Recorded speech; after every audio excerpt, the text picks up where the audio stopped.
Le projet est né au moment où le métro a été prolongé à Laval, en avril 2007, parce qu'à ce moment-là, les craintes d'insécurité en banlieue étaient fortes. Effectivement, dans les représentations, pour les gens, l'arrivée du métro, c'était aussi la crainte de l'arrivée des gangs de rue, alors qu'on sait très bien on savait très bien d'ailleurs à l'époque qu'à Laval avait ses propres gangs de rue. Nous, on s'est dit peut-être que le métro, c'est quelque chose l'ouverture de ces stations, ça peut ouvrir une opportunité plutôt que de créer des problèmes.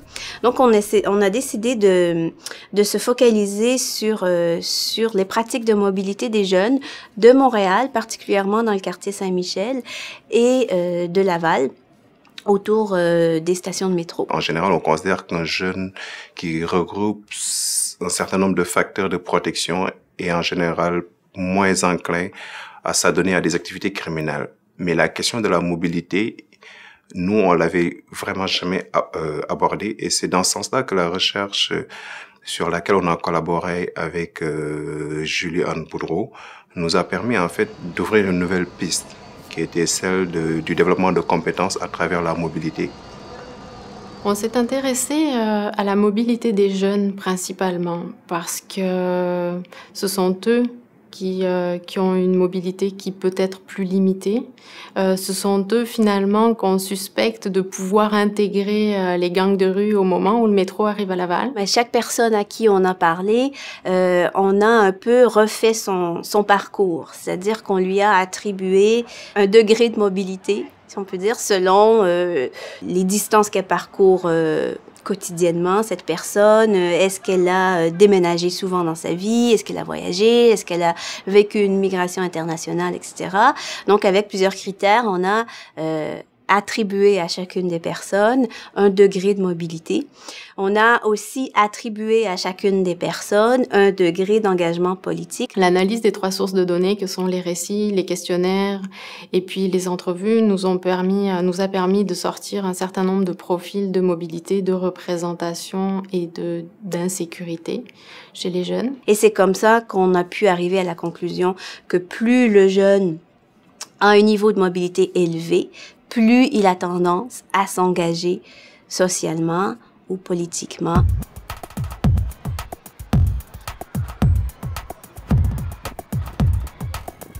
Il y a finalement 2 mécanismes à travers lesquels la mobilité peut aider à former le jeune vers l'engagement politique. Le premier, c'est ce qu'on a appelé l'exploration sociale, c'est-à-dire l'idée de découverte, d'aller vers l'autre, d'aller vers des endroits où on connaît moins, de vivre finalement un déplacement dans le sens où de se sentir hors de sa zone de confort. Le deuxième mécanisme, c'est ce qu'on a appelé la comparaison vernaculaire, où en fait, c'est simplement la pratique de comparer ce qu'on connaît bien à ce qu'on connaît pas bien. Et par la comparaison, on est capable finalement de développer une opinion critique un peu plus, une pensée critique un peu plus développée, simplement parce qu'on a des points de comparaison. Il s'agit aussi de se demander comment le jeune s'approprie véritablement ou détourne finalement les objets de la mobilité de leur vocation. De nombreuses études ont montré, par exemple, que de jeunes enfants développent des compétences beaucoup plus facilement s'ils se déplacent tout seuls que quand ils se déplacent avec leurs parents. On se rend compte que la mobilité et les objets de la mobilité sont surtout affaires d'opportunités. C'est là qu'intervient le concept d'affordance, c'est-à-dire que quand le jeune va se retrouver en situation, ce qui est important, c'est comment lui va utiliser ce qu'on va mettre à sa disposition. Et bien souvent, si on ne l'a pas consulté, il va l'utiliser autrement qu'aux fins que le décideur va prévoir.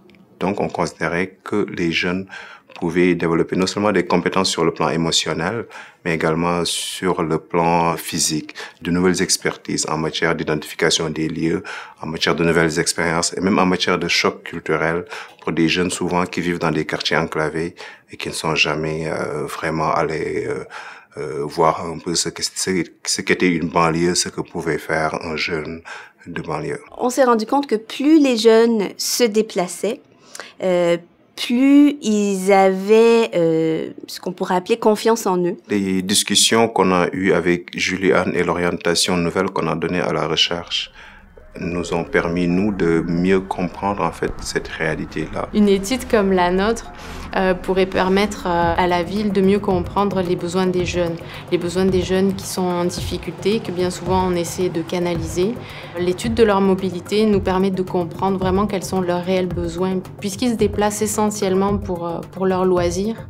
Les écouter nous parler de leurs déplacements, c'est les écouter nous dire vraiment où ils veulent être, comment, qu'est-ce que la ville doit leur offrir pour que finalement, on va dire, ils s'éloignent un peu de la délinquance ou qu'ils ne soient pas tentés par la délinquance.